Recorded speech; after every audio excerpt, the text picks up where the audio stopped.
Hello everyone, my greetings of the day. Welcome to magnet brains, एक ऐसा particular YouTube channel जो कि dedicated है आपको क्वालिटी कंटेंट प्रोवाइड करने में, that too without any kind of paid subscription. तो आज का लेसन है again national social studies olympiad का, बुद्धिज्म चैप्टर पे है, बुद्धिज्म टॉपिक पे है। तो इस पर्टिकुलर टॉपिक में हम पढ़ने वाले हैं about Gautam Buddha, his teachings and his preachings as well. उनकी लाइफ में क्या क्या चीजें हुई, क्या क्या चीजें नहीं हुई, उनकी आइडल सबसे पहले कौन से स्टाइल में बनी थी, मैक्सिमम आइडल उनकी कौन से स्टाइल में बनी थी, और etcetera etcetera. So basically we are going to uncover each and every particular aspect of Buddhism in this particular lecture. तो without any kind of further wait, let's start with Buddhism. जैसा कि आप जानते हैं, बुद्धिज्म सबसे पहले चालू किसने करा था? गौतम बुद्ध ने करा था। ठीक है। एडविन आर्नल्ड एक करके लेखक थे, राइटर थे, ऑथर थे। इन्होंने एक बुक लिखी द लाइट ऑफ एशिया। ठीक है। इन्होंने क्या लिखा? एक बुक का नाम लिखा, एक बुक लिखी जिसका नाम क्या था?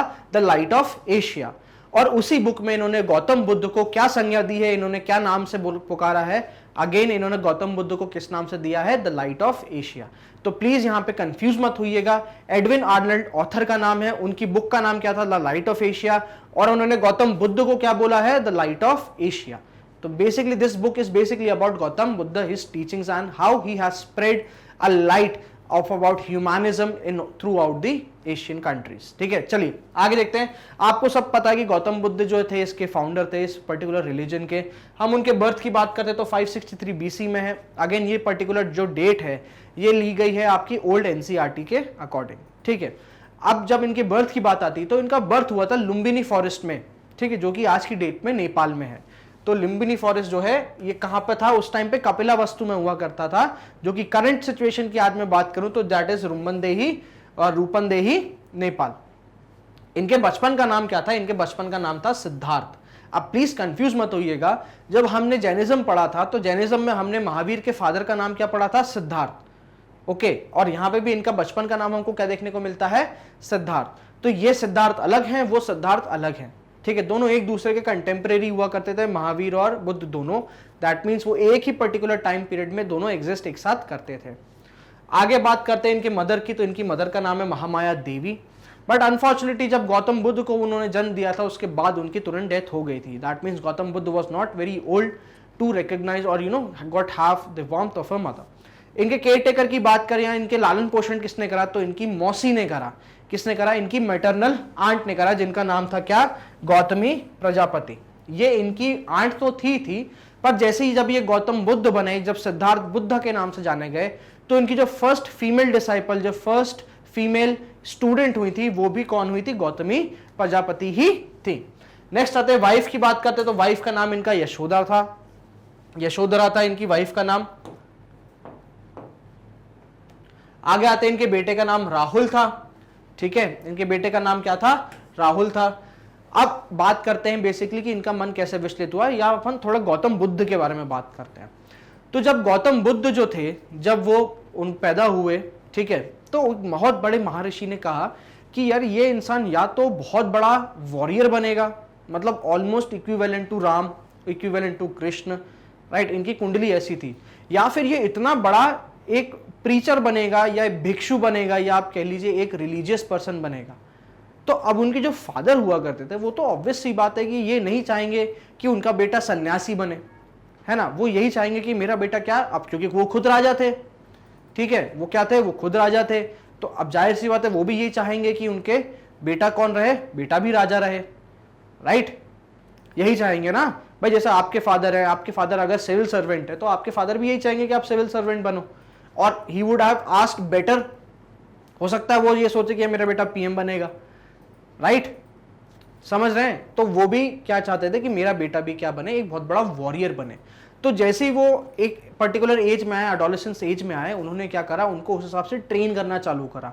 And he was a very good warrior, no doubt. हालांकि उन्होंने कभी बैटल नहीं लड़े। फिर उनके फादर ने दूसरी चीज ये सोची कि कल यार अगर महल के बाहर जाएगा तो इसको कहीं ना कहीं कुछ ऐसी चीजें दिखेंगी जिससे ये सवाल पूछेगा, और सवाल पूछेगा तो इसको जवाब चाहिए। अब अगर ये उस मेंटालिटी में या इस क्वेश्चनर में फंस गया तो ये क्या बनेगा? बहुत बड़ा सेज बनेगा, बहुत बड़ा ऋषि बनेगा, बहुत बड़ा सन्यासी बनेगा। मतलब मेरा राजपाट कहीं ना कहीं कोई और रखेगा। तो इन्होंने इनकी शादी करा दी, इनका बेटा हुआ राहुल, एंड अल्टीमेटली इन्होंने अपने फादर से एक रिक्वेस्ट करी that now I want to see the city और the area that you are ruling. मैं अपने लोगों के बीच में जाना चाहता हूँ। ना लोगों ने कभी मुझे देखा है, ना मैंने लोगों को देखा है, मैंने बस बेसिकली आपके यहाँ पे जो काम करते हैं लोग, उनसे बातचीत होती है, उन्हीं को देखा है, और वो सब मेरे एज के ही लगते हैं, सब खुश हैं। तो ऐसा मतलब दैट इज समथिंग कि यार नहीं, कुछ ना कुछ तो होगा यार बाहर, है ना। उनके अंदर एक जिज्ञासा रही। तो उनके फादर ने कहा चलो ठीक है, बट उनके फादर ने क्या प्रबंध करा कि जो भी इनको देखेगा या जिनकी इनकी रैली जहाँ से निकलेगी वहाँ पे सिर्फ हैप्पी पीपल, यंग पीपल ही रहेंगे, ठीक है। कोई भी ऐसा नहीं रहेगा कि जिसको देख के बुद्ध का मन या सिद्धार्थ का मन जो हो वो विचलित हो।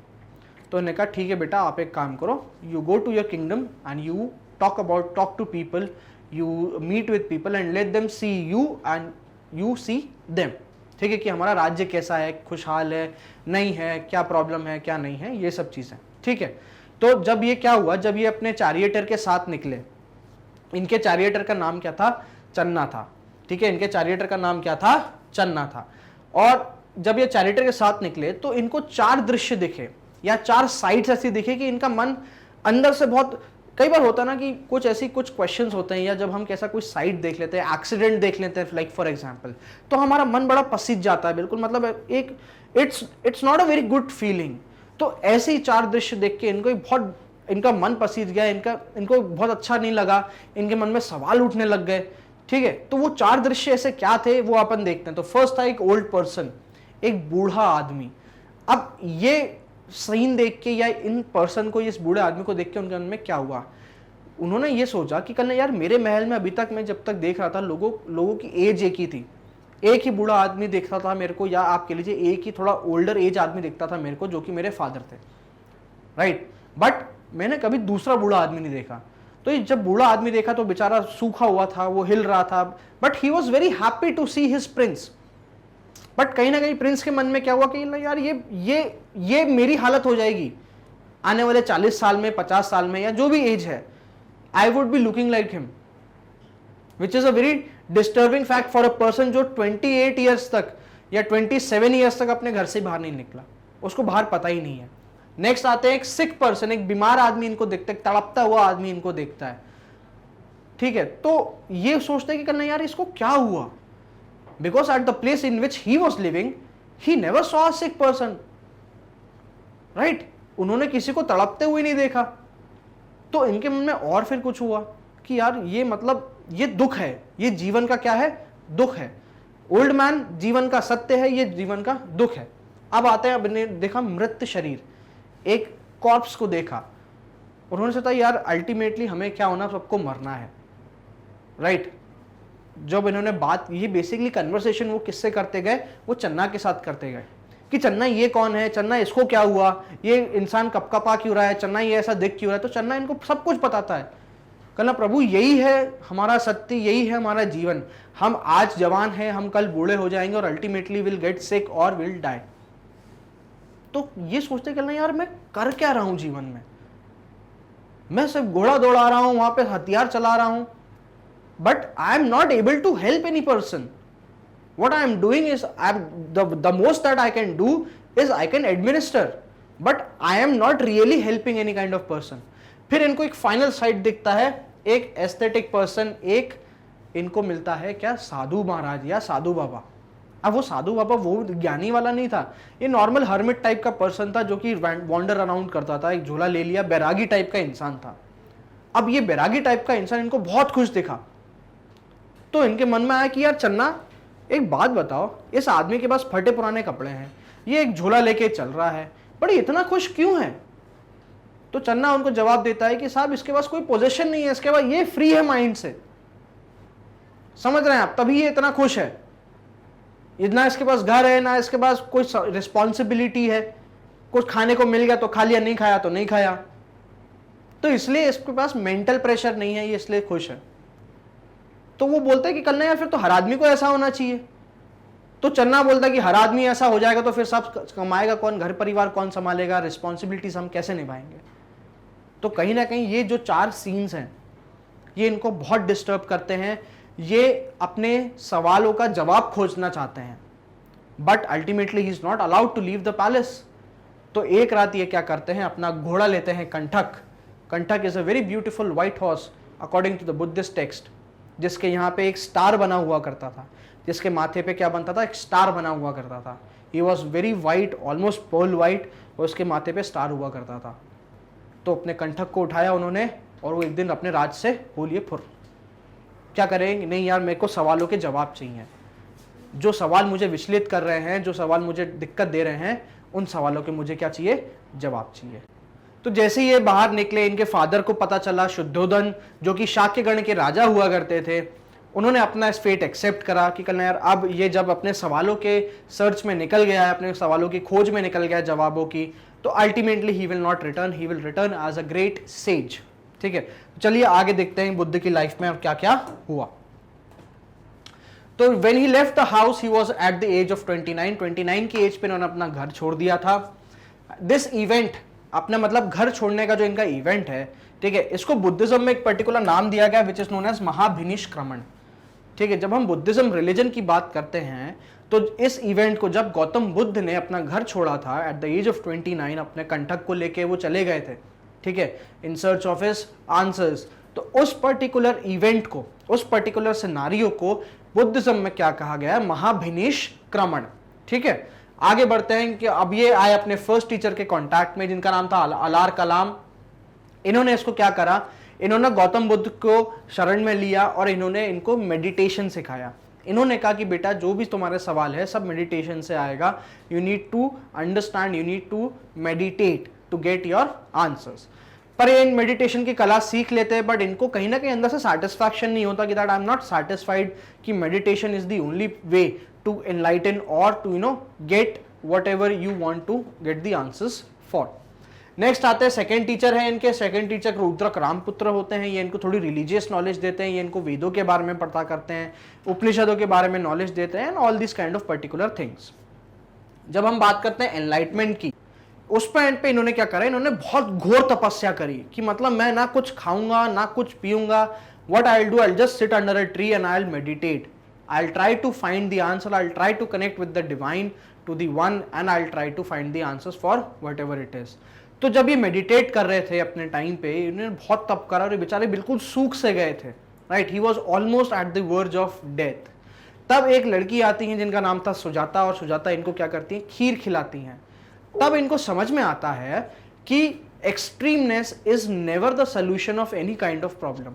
यानी कि आप किसी सोल्यूशन को ढूंढने के लिए, किसी प्रॉब्लम के सोल्यूशन को ढूंढने के लिए जब आप एक्सट्रीम जाते हो, ठीक है, किसी हद को सॉल्व करने के लिए, जैसा कि मान लीजिए सब मेरे को पढ़ना है, ठीक है, मेरा एग्जाम आने वाला है, तो मैं मतलब 16-16, 18-18 घंटे पढ़ना चालू कर दूंगा, तो this is called extremeness, right. So extremeness is never the solution और is never the right way to find a solution for thing. तब इन्होंने क्या करा, इन्होंने अन्न ग्रहण करा, इन्होंने फिर साथ में मेडिटेशन करना चालू करा, और इनको धीरे धीरे क्या हुआ, एनलाइटमेंट आया। तो सब हम बात करते हैं एनलाइटमेंट की। एट द एज ऑफ 35 इनको एनलाइटमेंट आया, और ये वैशाख पूर्णिमा के दिन आया। क्या था, वैशाख पूर्णिमा के दिन। बुद्ध के जीवन में वैशाख पूर्णिमा बहुत ही इंपॉर्टेंट रोल प्ले करती है। इनका जब बर्थ हुआ था तो वो भी वैशाख पूर्णिमा था, जब इनको एनलाइटमेंट आया तो वो भी वैशाख पूर्णिमा था, और जब इनकी डेथ हुई तो वो दिन भी वैशाख पूर्णिमा का था। इसीलिए आज की स्थिति में हम वैशाख पूर्णिमा को बुद्ध पूर्णिमा के नाम से भी जानते हैं। आगे बढ़ते हैं। क्या, जब ये on the banks of Niranjana river, जिसको आज हम फाल्गु रिवर के नाम से जानते हैं, उसके बैंक्स पे जब एक बोधि ट्री, एक पीपल के पेड़ के नीचे बैठे हुए थे, तब इनको एनलाइटमेंट आया। अब बात करते हैं हम प्रीचिंग्स की। फर्स्ट टीचिंग जब इन्होंने दी तो उन्होंने सारनाथ में दी थी, ठीक है, और ये पर्टिकुलर इवेंट जो है इसको बोला गया है महाधर्म चक्र परिवर्तन या धर्म चक्र प्रवर्तन। ठीक है, इस इवेंट को बुद्धिज्म में क्या बोला गया है, धर्म चक्र प्रवर्तन या महाधर्म चक्र प्रवर्तन। ठीक है, आगे आते हैं, लैंग्वेज की बात करते हैं। तो इनकी भी लैंग्वेज क्या थी, इनकी भी लोकल लैंग्वेज हुआ करती थी जिसका नाम था पाली। पाली और प्राकृत दो टाइप ऐसी लैंग्वेज हुआ करती थी जो कि रीजन वाइज थोड़ा डिफर करती थी, जैसे कि बुंदेलखंडी, मालवी, निमाड़ी, बघेली, ठीक है, भोजपुरी, ये लोकल लैंग्वेजेस हो गई जो कि क्या होती हैं, विथ डिस्टेंस विथ रीजन थोड़ी चेंज होती हैं, थोड़ी डिफर करती हैं। ऐसे सिमिलरली पाली और प्राकृत जो थी उस टाइम पे लोकल लैंग्वेजेस हुआ करती थी, ये लोकल लोग या जो निम्न वर्ग के लोग थे ये आपस में बोला करते थे। तो अगेन उन्होंने भी यही करा कि एक पर्टिकुलर क्या करा, उन्होंने एक ऐसी लैंग्वेज को पकड़ा जो मैक्सिमम लोगों को समझ में आ जाएगी। अब जो इंसान संस्कृत बोल रहा है वो जाहिर सी बात है वो पाली भी समझेगा। भाई जैसे कि मान लीजिए आप इंग्लिश समझते हैं तो इसका मतलब ये तो नहीं है कि आप हिंदी बोलना भूल गए, है ना। The more languages you know that is better, that is good, but it does not mean कि आप अपने जो बोलचाल की भाषा है वो आप भूल जाओगे। No matter you converse all day in English, but ultimately जब आपको कोई हिंदी बोलने वाला मिलेगा तो आपको बड़ी सुख होगा।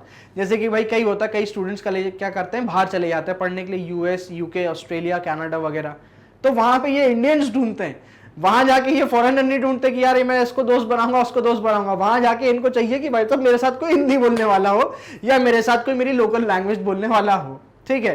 तो ये लैंग्वेज की तरफ प्यार होता है। खैर आगे बढ़ते हैं। तो यहाँ पे जो हमें लोकल लैंग्वेज देखने को मिलती है जिसमें मैक्सिमम प्रीचिंग दी थी बुद्धा ने, वो कौन सी लैंग्वेज थी, वो थी पाली, ठीक है। तो अब पाली में लैंग्वेज दी तो लोगों को समझ में आया, लोगों को समझ में आया तो बोला कि यार ये आदमी भी करेक्ट है, ठीक है, एक आदमी हमको मिला वो भी करेक्ट है, ये आदमी मिला ये भी करेक्ट है। अब ये दोनों अलग अलग रीजन में ब्रह्मांड कर रहे थे तो जाहिर से बात है दोनों ने क्या करा, अलग टाइप के लोगों को अट्रैक्ट करा। Again but they all belong to the lower section of the society, या उस सेक्शन से थे जिनके साथ में रिलीजियस डिस्क्रिमिनेशन होता था। आगे बढ़ते हैं, डेथ की बात करते हैं। तो 483 BC में इनकी डेथ हुई। Again this date is taken from the old NCERTs, ठीक है। एट द एज ऑफ 80 इनको क्या हो गया था, फूड पॉइजनिंग हो गई थी, इनको क्या हो गया था, फूड पॉइजनिंग हो गई थी। अब आगे this is known as Mahaparinirvana, this particular death of Buddha is known as Mahaparinirvana. तो हमने 3 इवेंट देखे हैं, ठीक है। एक हो गया महापरिनिर्वाण, दैट वाज द डेथ। एक हमने देखा धर्मचक्र प्रवर्तन, that was the preaching. And एक हमने देखा कि महाभिनिष्क्रमण, जो कि था उनका घर से बाहर जाना, ठीक है। ये 3 बेसिक इवेंट्स थे जो कि बुद्धा की लाइफ में या बुद्धिज्म रिलीजन में बहुत इंपॉर्टेंट माने जाते हैं। नेक्स्ट आते हैं, अब उनकी टीचिंग्स की बात करेंगे हम। उन्होंने क्या किए थे, 4 आर्य सत्य,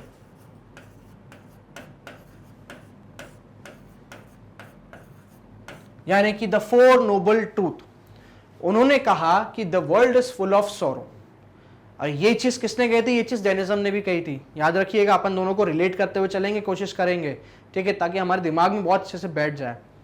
the world is full of sorrow, ठीक है। Cause of sorrow is desire, यानी कि तृष्णा।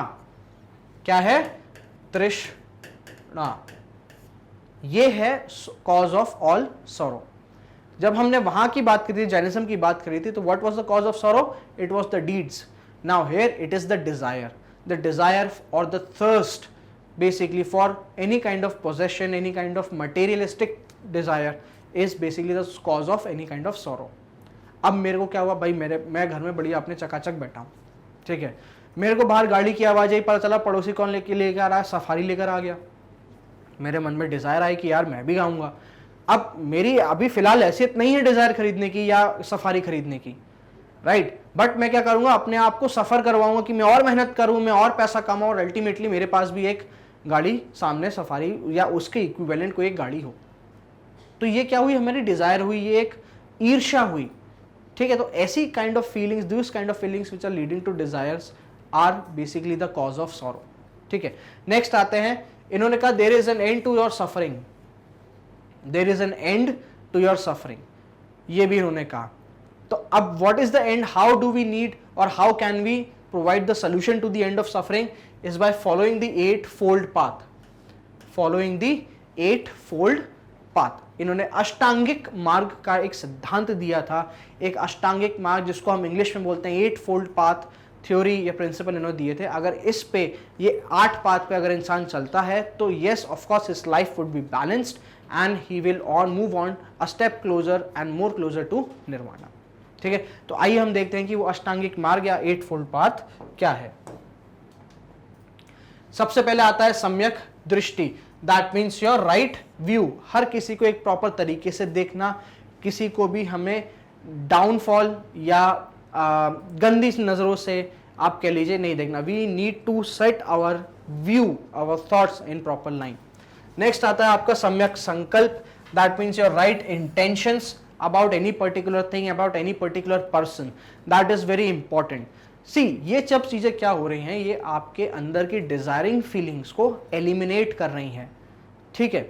बुद्ध का कहना यह था कि जब डिजायर क्यों आता है, डिजायर नॉलेज नहीं होने की वजह से आता है, राइट। अगर आपको किसी पर्टिकुलर चीज का नॉलेज नहीं है तो आपको डिजायर आएगा। Like for example let's talk about guns, okay. अब मैं जानता हूं कि कुछ एक पर्टिकुलर एज ग्रुप के लड़के जरूर होते हैं, दोज पीपल और those boys are very fantasized about different kind of guns. भाई AK-40, अब ऊपर से तो आजकल वो और आ गया पबजी और बैटल ग्राउंड और पता नहीं क्या क्या आ गया, तो they no more guns than us, right. फिर जब भी आप आर्मी की बात करते हैं, those people who want to go in army और आर फैंटेसाइजिंग और very much influenced by army, तो वो पैरा कमांडोज के हाथ में डिफरेंट काइंड ऑफ गन्स देखते हैं। तो वो क्या हुआ, क्योंकि आपके पास उसकी नॉलेज नहीं है, that is why you are desiring that particular thing. और जब आपको वो भले ही चीज मिल जाए, so you can not optimally utilize it. एक इंसान के हाथ में AK-47 है और दूसरे इंसान के हाथ में भी AK-47 है, पर उस गन का वो कैसे इस्तेमाल करता है ये उसको डिफाइन करता है। एक के पास नॉलेज है उसको राइट तरीके से यूज करने के लिए, तो उसको हम बोलते हैं सोल्जर, और एक के पास है, उसके पास कोई नॉलेज नहीं है उसको कि कैसे यूज करना है, कहां यूज करना है, उसको हम बोल देते हैं टेररिस्ट, ठीक है। दोनों कोई नहीं, दोनों सिपाही ही हैं, बट नॉलेज का डिफरेंस है। तो द सॉरो और basically desire happens due to lack of knowledge, ठीक है। तो ये जो 8-fold पाथ जो हम डिस्कस कर रहे हैं, जो अभी डिस्कस कर रहे हैं, दीज आर बेसिकली एलिमिनेटिंग और trying to enlighten you, provide you knowledge, ठीक है। चलिए आगे देखते हैं सम्यक वाक। सम्यक वाक हो गया आपका राइट स्पीच, आप हमेशा अच्छा बोलिए, सही बोलिए, आप गलत मत बोलिए, किसी को गुमराह मत कीजिए, किसी को फेक प्रोमिसेस मत कीजिए। जितना बैलेंस्ड आपकी वाणी होगी, जितनी बैलेंस्ड आपका स्पीच होगा, उतना ही अच्छा आपका दूसरों के साथ रिलेशनशिप होगा। नेक्स्ट आते हैं सम्यक कर्म। कर्म का मतलब डीड्स होता है, right actions always define you, what kind of actions you take always define what kind of person you are. So he always wanted to say take right actions no matter how difficult those actions, no matter how difficult those decisions may be. Next आते हैं सम्यक आजीविका, that means your right livelihood, ठीक है। don't go into wrong path for earning money, for spending your life, और terrorism में नहीं जाना, ड्रग्स इन्वॉल्व नहीं होना, और ये सब चीजें जो उस टाइम पे हुआ करती थी कि भाई सूदखोरी, उस टाइम पे क्या होता था, सूदखोरी को गलत माना जाता था, ठीक है। That means living on what करें, सूदखोरी को अपन क्या बोलते हैं, इंटरेस्ट कमा के जो लोग होते थे ना, जो मनी लेंडर्स टाइप लोग होते थे, जो इंटरेस्ट पे अपनी जीवन व्यतीत करते थे, लोगों से इंटरेस्ट ले लेके, तो उसको गलत माना जाता था एक टाइम पे कि कहना यार एक इंसान तुमसे एक ऐसी सिचुएशन में आया है कि वो तुमसे मदद मांग रहा है और तुम उससे सूद ले रहे हो। तो देखो आज के प्लीज कंसेप्ट उस टाइम में कंसेप्ट से बिल्कुल मेल नहीं खाते, दैट आई एग्री, बट उस टाइम पे सूदखोरी को मना करते थे, या एक अच्छा काम नहीं माना जाता था, होता जरूर था बट अच्छा काम उसको नहीं माना जाता था। तो basically he wanted to say you need to have a right livelihood, ताकि आप ऐसी चीजों से हमेशा दूर रहें जो कि आपको कहीं ना कहीं डिजायर की ओर लेके जाएगा। नेक्स्ट आता है आपका सम्यक व्यायाम, that means your right effort, your right concentration, ठीक है। आप अच्छी तरीके से ध्यान लगाएं, आप विचलित नहीं हो, ठीक है। नेक्स्ट आता है आपके Samyak Smriti, your right efforts, and then finally Samyak Samadhi, that means your right mindfulness, ठीक है। आपका दिमाग सही एक स्थिर रहे। जैसे कि मेरे फादर बहुत बोला करते थे, बेटा कि तुम्हारा ध्यान नहीं लगता पढ़ाई में, तो मैंने कहा पापा क्या करा जाए, ठीक है। तो कल ना घोड़े के बाजू में जो ऐसे 2 पट्टियां लगा देते ना, ऐसे तुम भी लगा लो, ठीक है। आई एम श्योर कुछ के फादर्स ने जरूर बोला होगा या कुछ के पेरेंट्स ने जरूर बोला होगा ये। तो जो घोड़ा होता है, जब उसके बाजू में पट्टियां लगा देते हैं, तो he sees only the things which are there in front, he does not get distracted by the things on the left and on the right. तो वो क्या होता है, वो एक सीध में चलता है, नहीं तो घोड़ा कभी इधर जाएगा। अगर उसके कान के बाजू में पट्टी नहीं होगी ना, तो देखिए आप हमेशा कभी हॉर्स राइडिंग करें या कुछ करें तो देखिएगा कि घोड़ा कभी इधर जाएगा कभी उधर जाएगा, वो आपकी बात इतनी नहीं सुनेगा, ठीक है। तो this is what right mindfulness is, कि आप अपना जो कॉन्सेंट्रेशन है, जो आपके माइंड है, उसको एक जगह कॉन्सेंट्रेट करके रखें, एक ही चीज के पीछे फोकस्ड करके रखें। तो बेसिकली ये थे 8-fold पाथ जो कि उन लोगों के लिए था, that who wants to attain nirvana, who wants to live a balanced life, a peaceful life, that is away from any kind of desire, away from any kind of sorrow.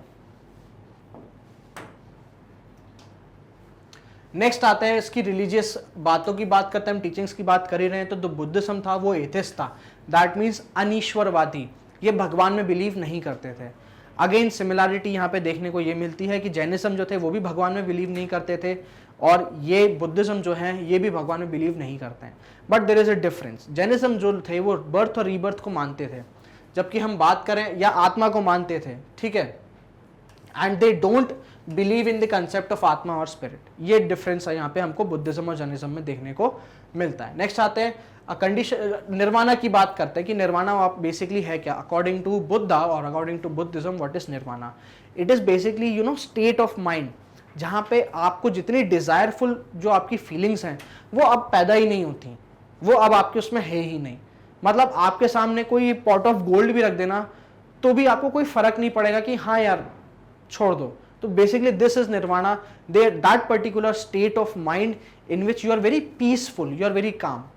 आपने हमेशा बुद्ध की एक स्टोरी सुनी होगी, अंगुलीमाल वाली, ठीक है। अंगुलीमाल का था एक बहुत बड़ा मतलब he was a person, but his situation, his psychology was converted into that he felt as a monster and he acted like a monster, right. तो जब बुद्ध जा रहे होते तो अंगुलीमाल उनको बिल्कुल करके बिल्कुल डरा के उनके सामने प्रेजेंट होता, अपने आप को प्रेजेंट करता एकदम से। Now he is expecting a reaction out of Buddha कि भाई बुद्धा कुछ तो रिएक्शन देंगे, बुद्धा चिल्लाएंगे, चीखेंगे, भागेंगे, रोएंगे, कुछ तो देंगे या कुछ ना कुछ तो रिएक्शन देंगे। But Buddha who has attained this nirvana is in a very calm position. वो ऐसे खड़े होते हैं, हाँ आ गया, चिल्ला ले और कर ले, क्या हो जाएगा, नहीं डरा पा रहा तू मेरे को। यही बात ही है ना। यही बेसिकली कोई आपको चढ़ाता है, आपको स्कूल में बुली करता है, तो वो क्यों करता है? क्योंकि आप उस पर रिएक्ट करते हो तो उसको मजा आता है। गांधी जी भी यही बोलते थे, भाई कोई आपको एक थप्पड़ मारा, आप दूसरा गाला का कर दो, कहना ले भाई इस पे भी मार दे, right. I you trying to get what I am trying to say, है ना। तो क्या हुआ यहाँ पे, अंगुलीमाल भौचक कर आया था, कहना यार ये क्या आदमी है यार, मतलब मैं इतने लोगों का बिल्कुल उंगलियां काट के रख देता हूँ, माला पहन के घूम रहा हूं उनकी, मेरा वेशभूषा मेरी ऐसी है कि हर कोई इंसान, बड़े से बड़ा इंसान डर जाए, बट ये इंसान ही इज वेरी काम। ऐसा क्यों? So this is what nirvana is, a state of mind in which any kind of you are, you know, your spirit, your soul is one with the universe. You are not getting distracted by any kind of forces, any kind of desires, any kind of things which are leading to sorrow. तो ये होती है निर्वाणा, और ये जिंदा रहते attain हो सकता है only if you follow certain guidelines, certain rules and regulations according to Buddhism. तो आइए हम देखते हैं condition where a person desire and sufferings all go away and they don't need anything in the state of or in the state of nirvana. That means they don't need anything, उनको किसी चीज की जरूरत नहीं है। जैसा उनका जीवन चल रहा है, वो बहुत सुखी है इस पर्टिकुलर जीवन में, उनको कुछ एक्स्ट्रा नहीं चाहिए। They are satisfied, the feeling of satisfaction that they have. आगे देखते हैं, तो it's a state where your mind is at complete peace and your soul is one with the universe. आपकी आत्मन क्या है? आप एक यूनिवर्स को एक हो, आपकी energy is spreading all around, ठीक है। चलिए, now the three gems of Buddhism, the three रत्नस, ठीक है। हमने वहां पे भी रत्न की बात करी थी, यहाँ पे भी हम रत्नों की बात करेंगे। थ्री रत्नस की जब बात आती है, बुद्ध बोलते हैं कि बुद्धम दम्भम और संगम, यानी कि बुद्ध में बिलीव करो, अब उसके दम में बिलीव करो, और फाइनली संघ में बिलीव करो। संघ basically is people staying together, helping each other out, ठीक है। जो बुद्धिस्ट मोनास्ट्रीज जो आपको देखने को मिलती हैं, जो संघ देखने को मिलते हैं, यहाँ पे उस संघ की बात हो रही है, ठीक है। All people, all Buddhist people, what they used to do, they used to form Sangha and they used to live at particular place, ठीक है। और यही लोग क्या करते थे, फिर इनमें से कुछ लोग जो थे वो वहाँ स्टे करते थे, मेडिटेट करते थे, आपस में बातें करते थे। कुछ लोग जो थे वो बाहर जाके भिक्षा मांगते थे, कुछ चीज़ें लेकर आते थे, so that everybody could survive, ठीक है। Buddha led emphasis on the middle path. अब क्या हुआ, बुद्धा ने भाई लोगों के पास गए, लोगों को उन्होंने 8 फोल्ड पाथ बताया, ठीक है। उन्होंने निर्वाणा बताया कि कल्ला कुछ भी नहीं चाहिए यार, चिल करो, ठीक है, मेडिटेट करो, काम योर माइंड, अपने डिजायर्स, सौरो, इन सब चीज़ों को हटाओ। तो अब उनके पास कुछ लोग गए, कल्ला साहब देखो हम तो शादीशुदा लोग हैं, ठीक है, we have a family, we have certain responsibilities. If we go into your sangha, then who will look after my old parents? Who will look after my children? Because if I went into the संघ, अगर मैं संघ में शामिल हो जाता हूं तो फिर मेरे को ये लाइफ से कोई लेना देना नहीं है. तो क्या निर्वाणा या मोक्ष हमारे लिए नहीं है? उन्होंने कहा बिल्कुल है, but for that you need to follow the middle path, या मध्यम मार्ग या मध्यमिका मार्ग, ये आपको फॉलो करना है. अब मध्यम मार्ग क्या है? Never have any kind of extreme. क्या है? Never have any kind of extremeness. जब बुद्धा ने अपने आप में जब तपस्या करी थी, when he went to extreme and his whole body was about to deteriorate, तब उनको खीर खिलाई उन्होंने, ठीक है, एंड अल्टीमेटली वो क्या हुआ कि उनको रियलाइज हुआ कि नहीं यार, एक्सट्रीमनेस इज रॉन्ग. तो उन्होंने मध्यमिका मार्ग या जो मिडिल पाथ है ये उन लोगों के लिए दिया, ठीक है, जो एक नॉर्मल लाइफ जीते हैं, those who can not afford और those who can not come into the Sangam, but they want to follow Buddhism और they want to follow the teachings of Buddha. तो उन्होंने उन लोगों के लिए क्या दिया? मध्यम मार्ग दिया. और actually if you follow this particular thing in your life, it will help you to balance your life a lot, prioritize your things on a basis, on a daily basis, on a monthly basis a lot. This is very helpful, trust me on this. but इसका मतलब ये नहीं है कि आप चीज़ों को ignore करना चालू कर दें, ठीक है. ऐसा नहीं है कि हाँ मैं 10 घंटे पढ़ता था, अब मेरे सर ने बोला मध्यम मार्ग अपनाओ तो मैं सिर्फ 3 घंटे पढ़ूंगा. ऐसी बात नहीं है. आप उस 10 घंटे ही पढ़िए, बट उसमें एक्सट्रीमनेस मत करिए. This is what Gautam Buddha wanted to say, ठीक है. भाई आप 10 घंटे कब पढ़ते हैं? जब आपका एग्जाम 2 या 3 दिन में होने वाला होता है, right. So this is called extremeness. But अगर आप शुरू से 2-2 घंटा, 1.5 घंटा, 3-3 घंटा अगर आप शुरू से ही आपके सेशन के शुरू से दे रहे हैं, आपकी स्टडीज को दे रहे हैं, तो ultimately you don't have much pressure, you are in a state of peace, right. You are in a status of peace at the particular time of exams, because you already know कि हाँ यार ये मैं शुरू से इसको पढ़ता हुआ आ रहा हूँ continuously, I have everything in my mind and I know I can present my answers in a proper manner, ठीक है. तो ये हो गया आपके लिए एक मध्यमिका मार्ग या middle fourth path. But please मैं ये नहीं कह रहा हूँ कि आप पढ़ाई बंद कर दीजिए, ठीक है. If you want you can include और try to introduce this particular things in your life on a very minute scale. खैर आगे बढ़ते हैं. फर्स्ट आइडल ऑफ बुद्ध की बात करते हैं. जो बुद्ध की मूर्तियां हैं, सबसे पहले जो थी वो मथुरा स्टाइल में बनी थी, मथुरा एरिया में बनी थी. बट जो अधिकांश मूर्तियां हैं, जो मैक्सिमम आइडल्स जो उनकी हैं, वो गांधार क्षेत्र में बनी थी या गांधार स्टाइल में बनी थी. तो यहाँ पे भी एक बहुत इंपॉर्टेंट फैक्ट हो जाता है कि बुद्ध की पहली मूर्ति संभवतः या probably the first idol of Buddha was made in what style? So it is basically your Mathura style, and the maximum idols of Buddha are made in your Gandhar style. चलिए अब हम बात करते हैं कुछ इंसिडेंट्स ऑफ बुद्धा लाइफ, ठीक है, और उनके बेसिकली सिंबल्स के बारे में, ठीक है. अब समझिएगा, symbols again are basically the same thing, ठीक है. जो हमने जैनिज्म में बात करी थी, भाई किसी को कुछ दिखाना है, कुछ स्टोरी दिखानी है, तो rather than writing the whole story, pictographically we can present that story. तो जब आप सांची स्तूप जाते हैं या कभी आप सांची स्तूप गए होंगे, तो उसके तोरण या कि उसके जो गेट्स हैं, जो मेन स्तूप के जो गेट्स हैं, उसमें स्टोरी ऑफ बुद्धा पूरी है इन अ पिक्टोरल फॉर्म. तो उसमें क्या है ना, जो गेट्स हैं स्पेशली, उसमें आपको कभी बुद्धा नहीं दिखेंगे. भाई जैसे आपने गेट के अंदर एंटर हुए तो जरूर आपको सांची स्तूप से पहले लगे हुए उनकी बाउंड्री पे, वेदिका पे आपको गौतम बुद्ध की 1-2 खंडित मूर्तियां, 1-2 सलामत मूर्तियां मिल जाएंगी, right. But when you look at the gates which were the original construction at the time, okay, उसमें आपको गौतम बुद्ध की शक्ल नहीं मिलेगी. उसमें आपको गौतम बुद्ध से रिलेटेड सिंबल्स मिलेंगे हमेशा.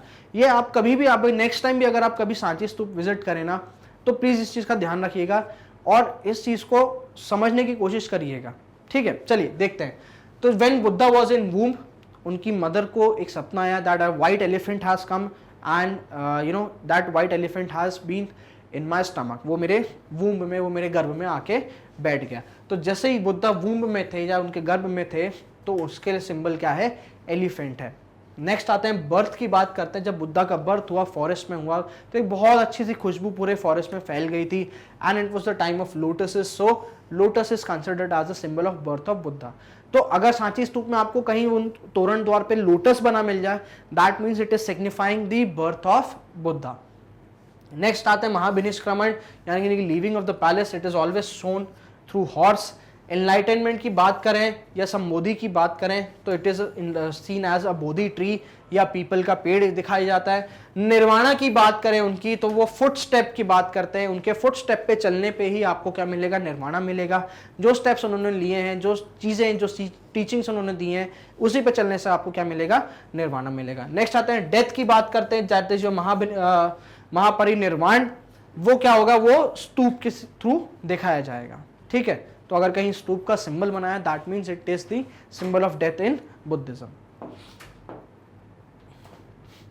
नेक्स्ट आते हैं फर्स्ट प्रीचिंग पे, दैट इज धर्म चक्र प्रवर्तन पे, उसका क्या है, व्हील है, सिंबल क्या है, व्हील है।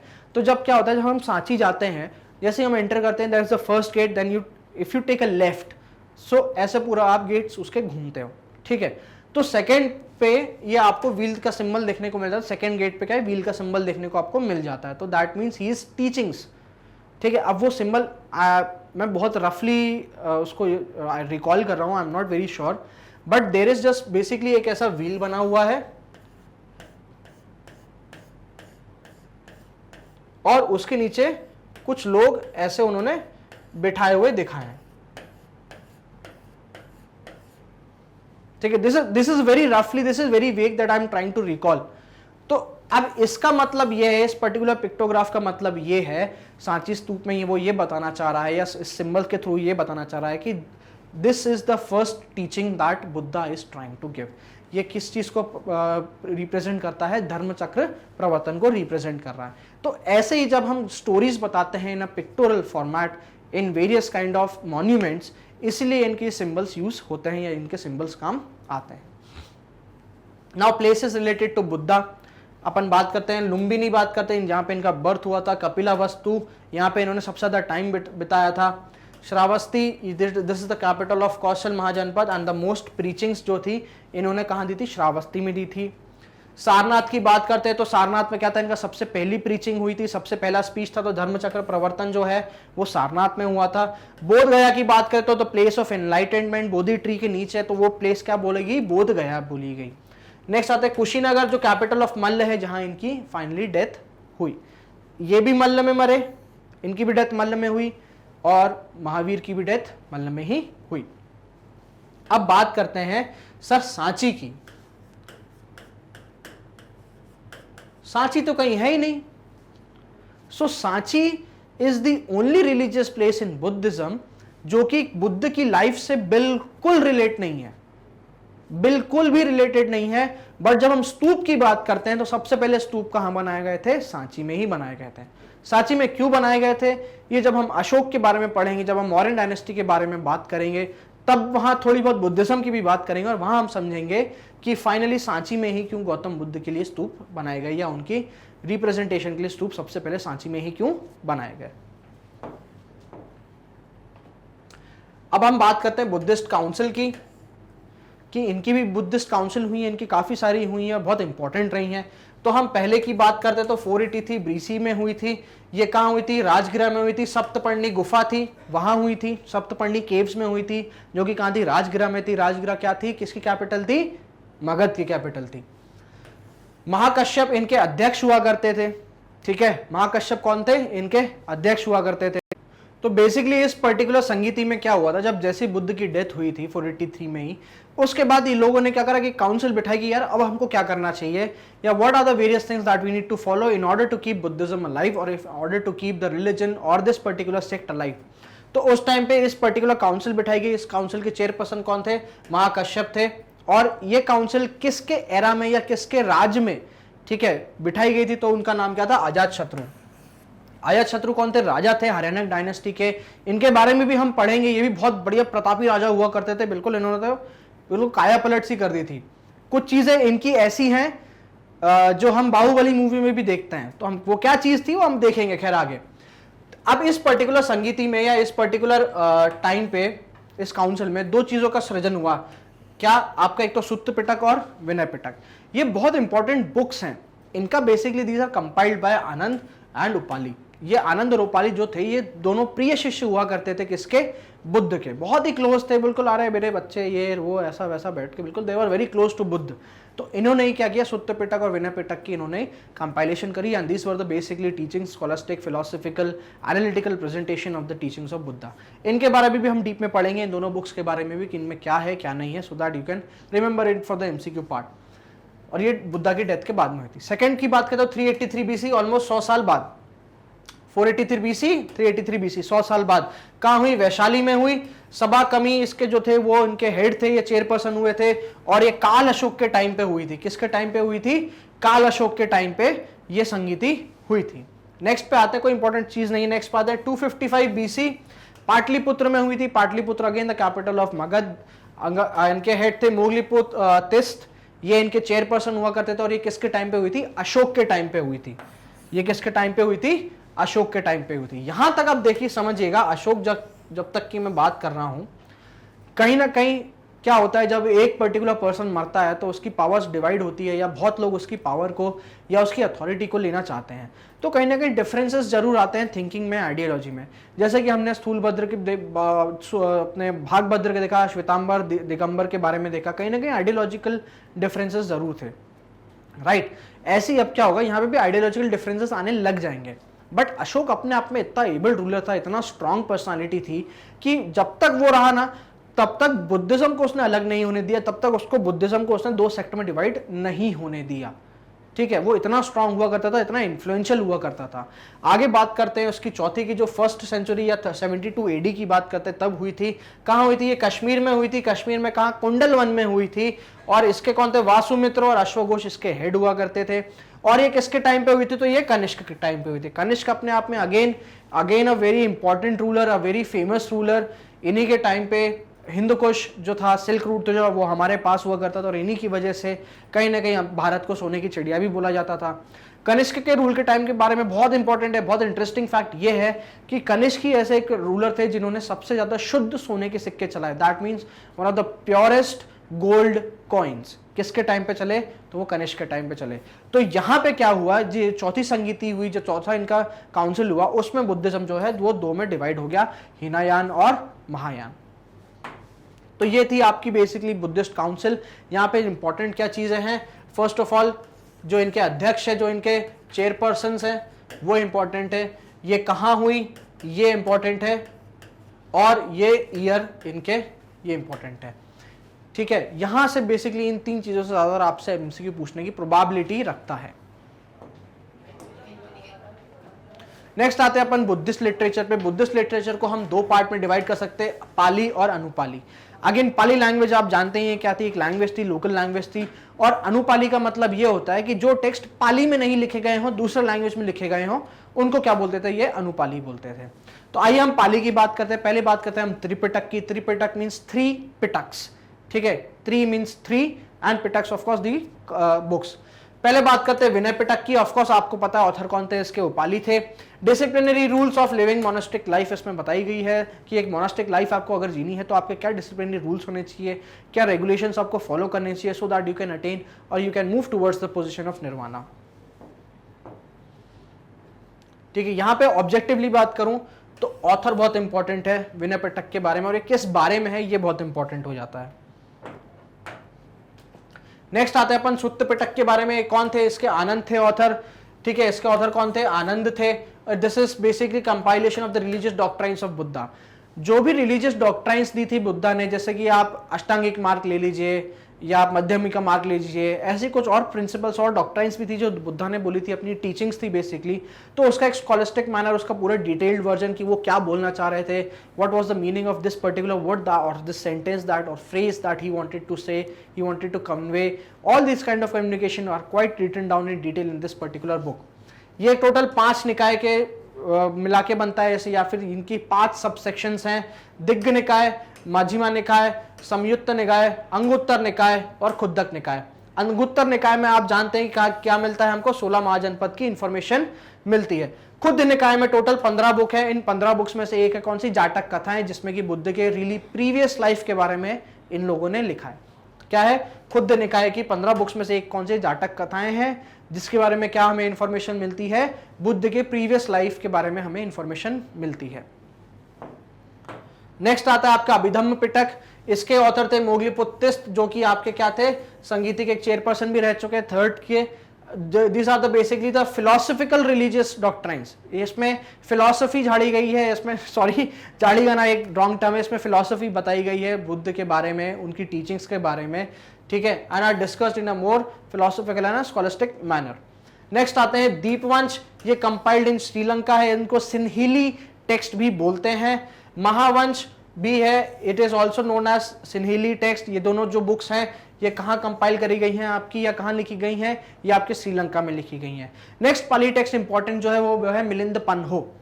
मिलिंद पन्हो, ये basically it's a conversation between two persons. First person is Menander, जो कि इंडो बैक्टीरियन रूलर हुआ करते थे हमारे वेस्टर्न साइड के, ठीक है। उनको हिंदी टेक्स्ट में जब हम बात करते हैं या इंडियन हम बुक्स लेते हैं तो उनको मिलिंद के नाम से जाना जाता है। And when we look at him according to the Greek text, he is known as Menander. So Milinda और मिनांडर एक ही चीज है या एक ही पर्सन है, ठीक है। It's dialogue between the king Milinda, that is Menander, he was an Indo Bactrian ruler, and monk Nagasena which is recognised as Nagarjuna, ठीक है। तो इनके बीच का जो कन्वर्सेशन है इसके बारे में यहाँ पे बात होती है, और अल्टीमेटली इसी कन्वर्सेशन के बाद मिलिंद जो है या मिनांडर जो है वो बुद्धिज्म को अडॉप्ट करते हैं और उसको फैलाने की कोशिश करते हैं टुवर्ड्स दी वेस्टर्न साइड। तो बेसिकली इसलिए ये बुक बहुत इंपॉर्टेंट है। अब मैं आपको बोल रहा था, प्रीवियस वीडियो में हमारी बात हुई थी कि why is it important to get a ruler to accept this particular religion और दैट योर पर्टिकुलर रिलीजन। अब क्या होता है, इससे प्रमोशन होता है, इससे संरक्षण मिलता है, इससे आपको आज़ादी मिलती है आपका धर्म फैलाने की। कोई नहीं चाहता या कोई धर्म नहीं चाहता कि उनका अनुयायी आपके यहाँ से दूसरी जगह चले जाए। ये बेसिकली कस्टमर वाली बात है। आपकी शॉप है, आपकी शॉप में कस्टमर आया, उसने कहा यार वहाँ तो बेटर सामान मिल रहा है, ठीक है। अब प्लीज रिलीजन है तो इसको सामान से कंपेयर मत करिएगा, it's just an example to make you understand, ठीक है। सिमिलरली सबको अपना रिलीजन स्प्रेड करना है, सबको अपनी ही बातें स्प्रेड करनी है। Everybody wants that particular position in society which the ब्राह्मण यूज्ड टू होल्ड। तो इसलिए क्या करते थे ये लोग, किंग्स को टारगेट करा करते थे, या किंग्स के पास या एक अपर सेक्शन के पास जाते थे जहां से इनको प्रॉमिसिंग चीजें मिलती थी। जैसे कि मान लीजिए अब अशोक हो गया, अशोक को इन्होंने टारगेट करा, या अशोक को बुद्धिज्म की इन्होंने टीचिंग दी, अशोक ने कहा कि यार बुद्धिज्म बहुत बढ़िया चीज है, तो मैं अब बुद्धिज्म को अपनाता हूँ। अब बुद्धिज्म क्या होगा, रिलीजन हो गया किसका, अशोक का हो गया। भाई अब आप जैसे हिंदू हैं तो आप जाहिर सी बात है भाई आप अपने रिलीजन को प्रमोट करेंगे, और ये आपका फंडामेंटल राइट भी है कि आप अपने रिलीजन को प्रमोट कर सकते हैं, राइट। तो जब अशोक ने उसको प्रमोट करा, अशोक इतना बड़ा सम्राट, चक्रवर्ती सम्राट, जब वो उसको प्रमोट करेगा तो सोचिए उसकी रीच कहां कहां तक नहीं होगी, है ना भाई। आज की डेट में अगर प्राइम मिनिस्टर मोदी जी आपसे कुछ बोलते हैं तो आप उस चीज को सुनते हैं, आप उस चीज को समझते हैं और आप उस चीज को अप्लाई करने की कोशिश करते हैं, क्योंकि because he is a very influential person, he is a very important person, more over he is the representative of you at a particular level, ठीक है। वहीं अगर मैं आपको बोल दूंगा तो मैं इतना इन्फ्लुएंशियल नहीं हूं, अभी तो बिल्कुल भी नहीं हूं, ठीक है। बट अगर आपको, इसलिए जो है ये लोग क्या करते थे, ये लोग इंपॉर्टेंट पीपल्स को बोलते थे, इनके पास जाते थे, इनसे बातें करते थे, they used to convince them to follow that particular religion। क्या आगे बढ़ते हैं इस चीज से। नेक्स्ट आता है अनुपाली टेक्स्ट। ये बेसिकली संस्कृत में लिखे गए थे, again to target the top 2 varnas of the society. पहले आता है दिव्यवंदम।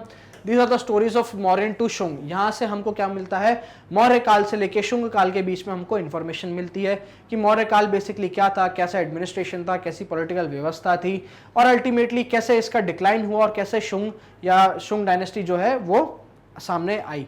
फिर आता है आव्य मंजुश्री मुल्कापा। ये पॉलिटिकल हिस्ट्री बताता है कहाँ की, प्री मॉडर्न पीरियड से लेके हर्षवर्धन की, यानी कि वर्धन डायनेस्टी तक की ये बहुत बड़ी एक आपको वंशावली या हिस्टोरिकल इंपॉर्टेंस की वैल्यू रखता है। नेक्स्ट आता है ललित विस्तार।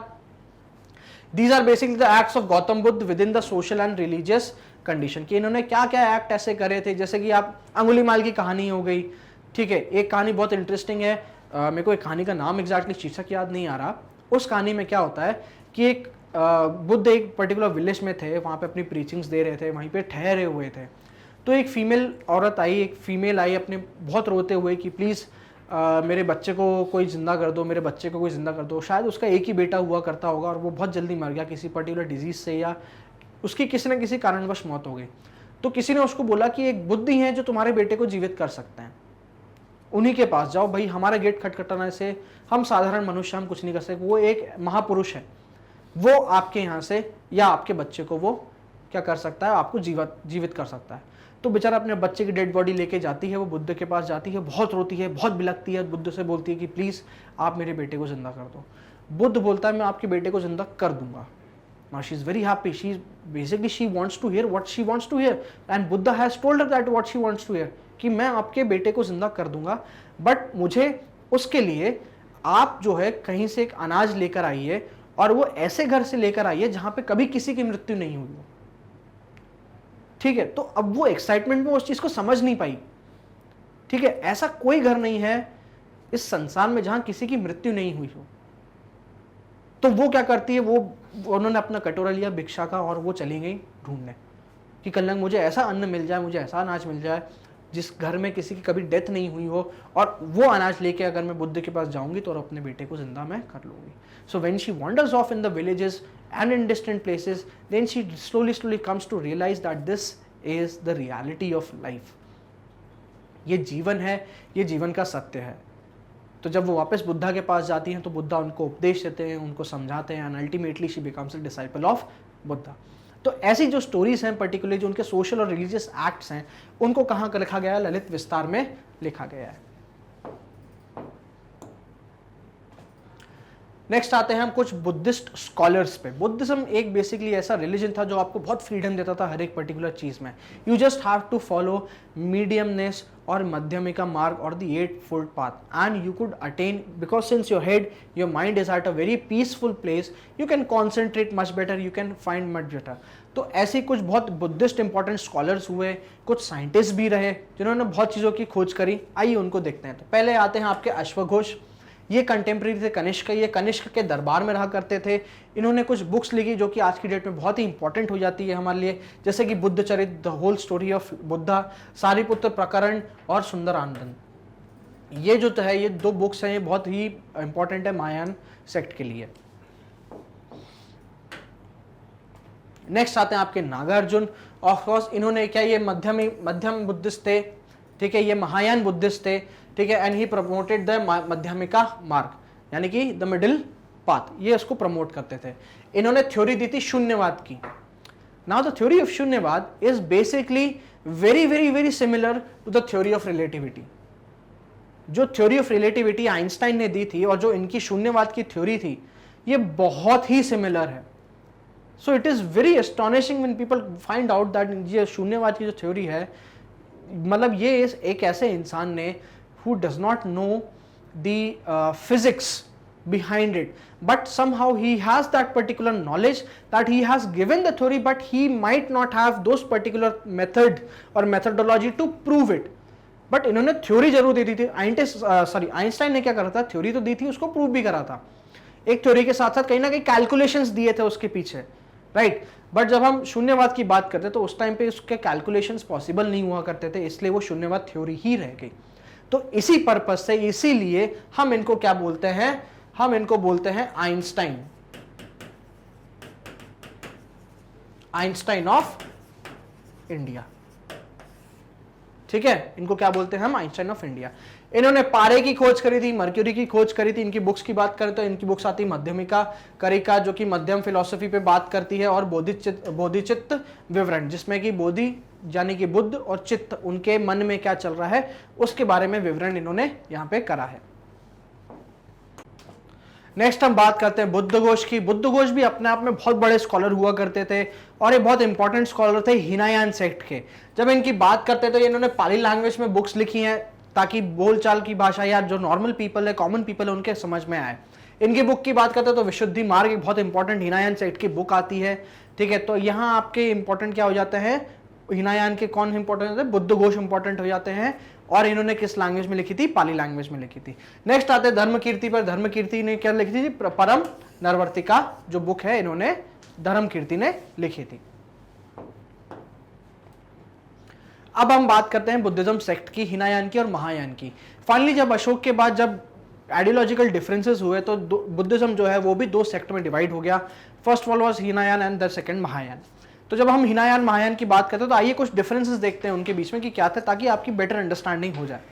हिनायान में Buddha was not considered as a deity, that mean Buddha को जो है वो भगवान नहीं माना जाता था, बुद्ध को एक महापुरुष माना जाता था और उनके ही पीछे उन लोगों को चलना था।